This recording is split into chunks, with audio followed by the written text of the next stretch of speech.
పోలీసులు మోతీలాల్ యొక్క దీక్ష వాళ్ళ 7వ రోజు జరిగింది.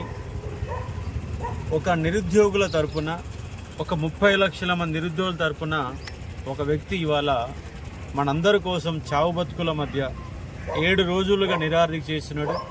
కానీ ప్రభుత్వానికి కొంత కూడా చలనం అనేది కనబడతలేదు. ఇవాళ డిఎస్సి అభ్యర్థులు మంచిర్యాలకి వెళ్ళి, సిద్దిపేటకి వెళ్ళి, నిజామాబాద్కి వెళ్ళి, వికారాబాద్కి వెళ్ళి, సూర్యాపేట, మహబూబాద్, ప్రతి జిల్లాకి వెళ్ళి ఇవాళ మోతీలాల్కి మద్దతుగా అక్కడ జిల్లాల గ్రంథాలయాలలో ర్యాలీలు నిర్వహిస్తూనే, ధర్నాలు చేస్తూనే ఇక్కడి వరకు అంత దూరంకి వెళ్ళి బస్సులలో వచ్చి మోతీలాల్కు మద్దతు తెలుపుతూ ఉన్నారు. రోజు రోజు అతని యొక్క ఆరోగ్యం క్షీణిస్తూ ఉంది. పోలీసులు కూడా ఆయనని బలవంతంగా దీక్ష విరమించాలనే ప్రయత్నాలు కూడా జరుగుతున్నట్టుగా మాకు సమాచారం అంతా ఉంది. కానీ మేము కూడా చెప్తా ఉన్నాం, ఎందుకంటే కొట్లాడడానికి చాలా టైం ఉంది. ఇంకో 30 ఏళ్ళు కొట్లాడవచ్చు. ఇవాళనే మొదలు కాదు, ఇవాళనే అంతం కాదు. కొట్లాడుదాం, దీక్ష విరమించమని చెప్పేసి మేము 4 రోజులు కూడా రోజు గంట సేపు వచ్చి కూడా బతిమలా కూడా పోతున్నాం. కానీ ఈ యొక్క 30 లక్షల మంది నిరుద్యోగులకు న్యాయం చేసే వరకు నా దీక్ష విరమించను, ఇట్లాగే కొట్లాడుతా, నా ప్రాణం ఉన్నంత వరకు నేను దీక్ష చేస్తా అని చెప్పేసి ఆయన బలంగా, ఎంత బలంగా చెప్తున్నట్టే నేను ఆశ్చర్యపోతా ఉన్నా. నేను కూడా గతంలో 5 రోజులు దీక్ష చేశాను, కానీ మనోడి యొక్క మానసిక స్థైర్యం ముందు నాకు తక్కువ అనిపిస్తూ ఉంది. ఇవాళ చాలా సీరియస్గా ఉంది, మాట్లాడడం కూడా కష్టంగా ఉంది, బాత్రూమ్ పోవడం కూడా చాలా కష్టంగా పోయి రావడం జరుగుతూ ఉంది.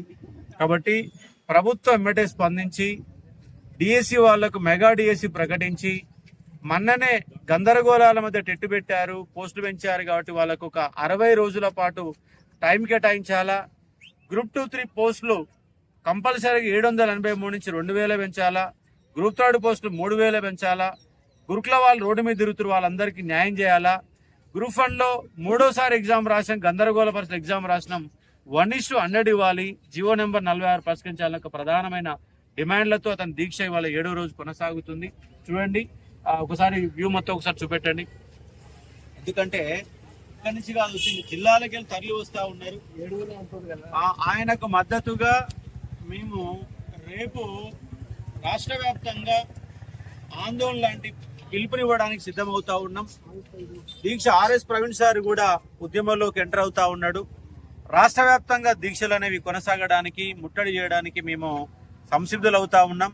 కానీ ప్రభుత్వం ఎమ్మటే స్పందించి ఇది మహా ఉద్యమంగా మారక ముందే, హైదరాబాద్ ముట్టడి జరగక ముందే ప్రభుత్వం మంత్రివర్గ సమావేశం ఏర్పాటు చేసి ఈ నిరుద్యోగుల సమస్యలు ఏవైతే ఉన్నాయో వాటి మీద తక్షణమే నిర్ణయం తీసుకోవాలని చెప్తా ఉన్నాం. అలాగే పీపుల్స్ ప్రొటెక్షన్ పార్టీ సార్ కూడా ఇక్కడికి సదానంద రెడ్డి గారు కూడా మద్దతు తెలపడానికి మన దగ్గరకు వచ్చారు.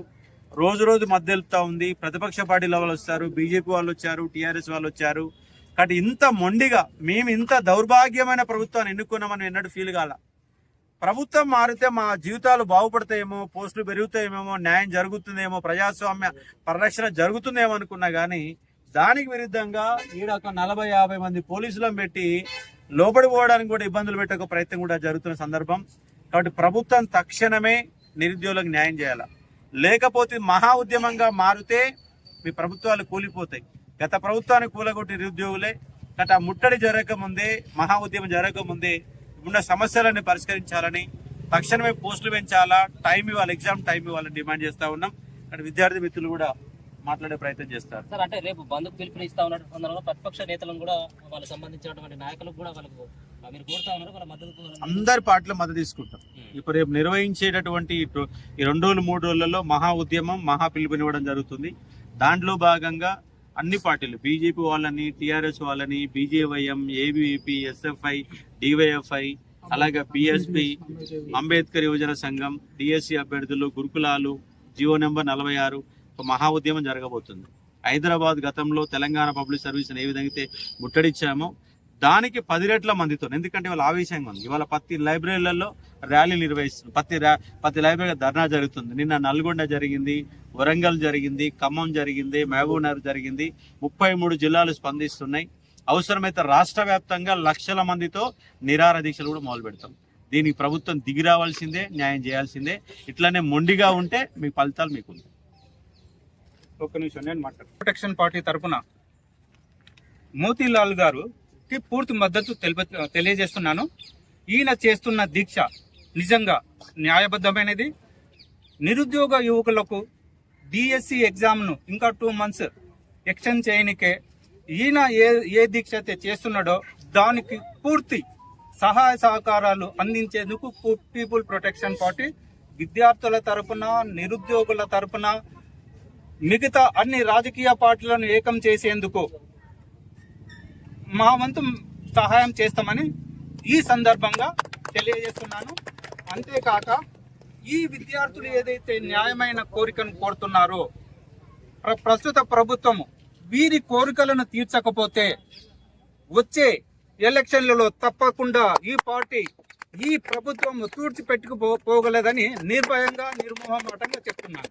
కావున దయచేసి నిరుద్యోగుల శాపనార్థాలు తగలక ముందే, డిఎస్సి స్టూడెంట్స్ యొక్క శాపనార్థాలు తగలక ముందే ప్రభుత్వం దిగి వచ్చి వీళ్లకు న్యాయం చేస్తుందని దృఢ విశ్వాసంతో నేను వీరికి మద్దతుగా నిలుస్తానని ధైర్యంగా చెప్తున్నాను. డిఎస్సి అభ్యర్థులు కూడా చాలా మంది ఇక్కడ రావడం జరుగుతూ ఉన్నది. గురుకుల పోస్టులు సంబంధించినటువంటి సంబంధించినటువంటి ఈ వ్యవహారాల్లో దీన్ని ఎట్లా చూస్తారు? ఇక్కడ ఆల్మోస్ట్ గా పోలీసులు కూడా ఇక్కడ నుంచి లిఫ్ట్ చేసేటువంటి ప్రయత్నం చేస్తున్నారు కదా. ఒకటి ఏంటంటే కాంగ్రెస్ లో 70,000 ముసలాయన అడిగితే మాత్రం ఈ మంత్రులు, ఈ ఎమ్మెల్యేలు అందరు పోయి పరామర్శిస్తారు. ఇక్కడ 30,000 యువకుడు ఇక్కడ కూర్చొని ఈ 30 లక్షల మంది నిరుద్యోగుల తరఫున దీక్ష చేసి ఆయన ఇంటికి ఏమన్నా లేకపోతే ₹1,00,000 లేకపోతే ₹1,00,00,000 ఇవ్వనట్లు ఆయన సొంతంగా మోతీలాల్ నాయక్ గారు, లేకపోతే ఆయన ఇల్లు కట్టుకున్నానికి డబ్బులు అడగట్లేదు, లేకపోతే ఇంకో డిమాండ్ చేయట్లేదు. ఆ రోజు కాంగ్రెస్ పార్టీ ఇచ్చినటువంటి హామీలను పరిష్కారం చేయమంటున్నారు. విద్యార్థులతో ఫస్ట్ మాట్లాడమంటున్నారు.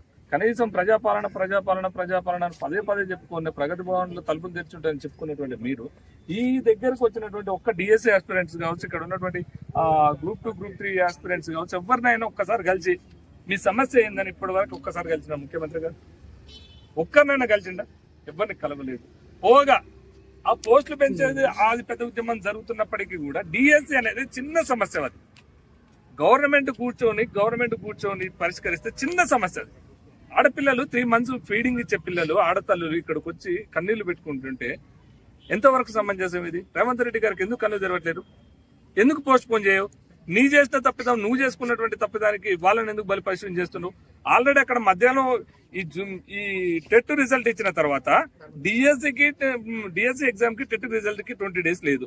మధ్యలో చాలా ఎగ్జామ్స్ ఉన్నాయి. హాస్టల్ వార్డెన్ అని చెప్పేసి ఇంకో ఎగ్జామ్ అని ఇది అయిపోగానే మళ్ళీ గ్రూప్స్ ఎగ్జామ్స్ ఉన్నాయి. సో ఇందులో డిఎస్సి ఆస్పిరెంట్స్ అన్న రోబోలు కాదు కదా, ఇట్లా బుక్ తిప్పేస్తే అయిపోదు కదా. వాళ్ళు ప్రిపేర్ కావాలి. ఒక జాబ్ వస్తే ఒక్క జాబ్ కి గతంలో ఒకే జాబ్ కి టీచర్ జాబ్ కి అయితే వాళ్ళే ప్రిపేర్ అయ్యారు, బీఈడి కాబట్టి డిఈడి కాదు. కానీ ఇప్పుడు ఉన్నటువంటి వ్యవస్థలో ఏ జాబ్ కైనా ప్రిపేర్ అయితే ఏదో ఒకటి 4 రాళ్ళేస్తే ఏదో ఒక రాయి దాకుద్దని ఆలోచించినటువంటి పరిస్థితి ఉన్నది. ఇవాళ పోస్టులు పెంచమని 25,000 పోస్టులు పెంచుతామని చెప్పినటువంటి మీరే ఆ మినిస్టర్ ఏమో ఇక్కడ చావు బతుకులు ఒక విద్యార్థి ఉంటేనో ఇక్కడ పట్టించుకోకుండా ఆడ సినిమాలు చూస్తాడు. ఓడో ఢిల్లీలో పోయి పంతాడు, ఓడో యాడో పంతాడు. ఎక్కడుంది చెన్నూరు, ఎక్కడుంది అచ్చంపేట, ఎక్కడుంది కోదాడ? ఈ మారుమూల గ్రామాల నుంచి, మారుమూల ప్రాంతాల నుంచి హైదరాబాద్కి నిరుద్యోగులు తరలి వస్తుంటే, మోతీలాల్ నాయక్ సపోర్ట్ వస్తుంటే హైదరాబాద్ నడుబొడ్డున్నటువంటి కాంగ్రెస్ నేతలకు ఎందుకు కనపడట్లేదు? ఏడబోయింది నీ అద్దంకి దయాకర్, ఏడబోయింది నీ బల్మూరు వెంకటు, ఏడబోయింది నీ ముఖ్యమంత్రి, ఏడబోయింది నీ రాహుల్ గాంధీ, ఏడబోయింది నీ ప్రియాంక గాంధీ. మీ ఆ తీర్మార్మలను కూడా తిట్టాలి. ఆయన సుధపూస కాదు, ఇన్ని రోజులు ఏదో అనుకున్నాం. ఏడబోయినది ఏది నీ సమస్య ఏది? ఏడే పరిష్కరించినావు? ఇప్పుడు కోదండరామ్ గారు అప్పుడు ఏమంటారు? కోదండరామ్ గారిని ఎప్పుడు కూడా రెడ్డి అని చెప్పొద్దని చెప్పిండు. ఎందుకు? కోదండరామ్ గారు సామాన్యుని కూడా అందుబాటులో ఉంటున్నాడని, సామాన్యుని కూడా సమస్య పరిష్కారం చేద్దానికి అని చెప్పినావు.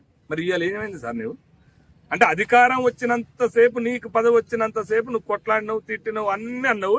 నీకు అధికారం రాగానే వీళ్ళు డిఎస్ఓలు కనపడితే అడుగు నీతో పాటు ఉద్యమం చేసిన గ్రూప్ నువ్వు కూడా వచ్చినావు కదా ధర్నాకు. అశోక్ సార్ వచ్చిండు కదా, ఆయన ఆ రోజు పోస్ట్ పోన్ ధర్నాకు మాతో కూర్చుండు కదా. అద్దంకి దగ్గర కూడా వచ్చిండు కదా. నీ మీద ఒక్క కేసు కాలేదు, అశోక్ సార్ పోయి జైలు వేసారు నీ మీద. అంటే ఇప్పుడు మీరు చేస్తున్న సంసారం అవుతుడు చేస్తే వ్యభిచారం, ఇదే దుర్మార్గం. ఇట్లా ఈ నియంత కరెక్ట్ కాదు. రేవంత్ రెడ్డికి ఈ ఆడపిల్లలు ఉసురు తాకితే నీకు పాపం మామూలుగా దాకదు.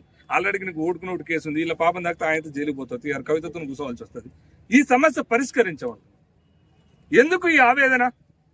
ఒక నిరుద్యోగి తరపున 30 లక్షల మంది నిరుద్యోగి తరపున పోరాడుతున్నటువంటి మోతీలాల్ నాయకుని ఎందుకు పరామర్శించారు? ఒక గిరిజన బిడ్డ, ఆల్రెడీ సునీల్ నాయక్ అనే ఒక గిరిజన బిడ్డను కోల్పోయినాం ఆ రోజు.